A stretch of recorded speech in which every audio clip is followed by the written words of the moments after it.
Hi everyone, it's Sunday, October 18th, time for another HideNet Week in Review. I'm Vera Dordick. So this week, while there were some price increases in different global regions, they were not as widespread as they have been. The US was no exception, so let's start there. Sales volumes for the week were called okay by most, but producers were still fairly well positioned, so they weren't accepting any lower bids, and they even countered most of the ones that were steady. That said, it does sound like the run-up in prices is losing a little steam.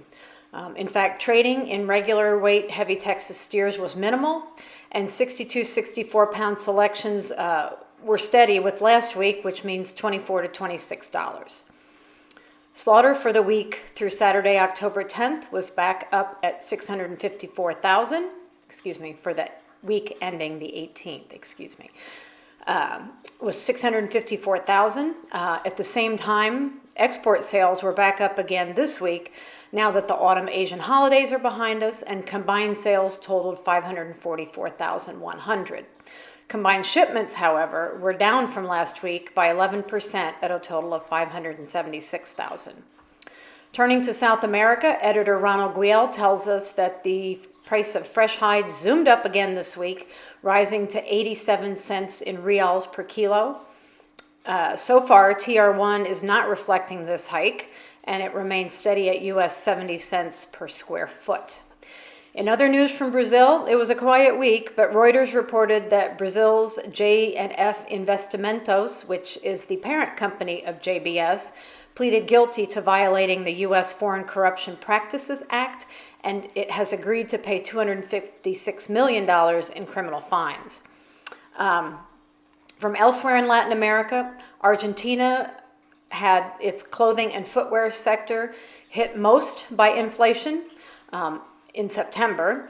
In Colombia, the footwear and leather sectors lost close to $300 million so far this year, and Mexico held a successful Sapica footwear fair.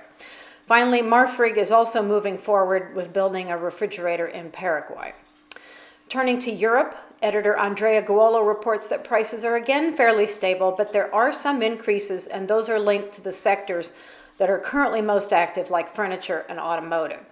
Some of the increases are related to hide supplies, and the UK is one of the places seeing that happen. English and Irish origins were higher for this reason, and that's because of the exchange rate that's pretty close to even for pounds and euros, as well as the lack of hides being available. Sellers have been able to push the 36 plus English ox up to 90 cents sterling per kilo, and in Ireland as high as 85 cents in euros. With regard to bulls in Europe, there were some slight variations limited to central France, and prices there have increased by 5 cents, bringing large-size bulls to a maximum of €1.25 per kilo. In the veal market, there have also been some price changes where some origins are off their high levels that were hit just last month. In his analysis, Andrea assesses the European situation with regard to the resurgence of the pandemic and what the tanneries are doing with regard to production. He also takes a look at all of these prices and ponders the question of whether these recent increases might be the last ones for the time being. So that's all we have for this week, and until next week, good night from HideNet.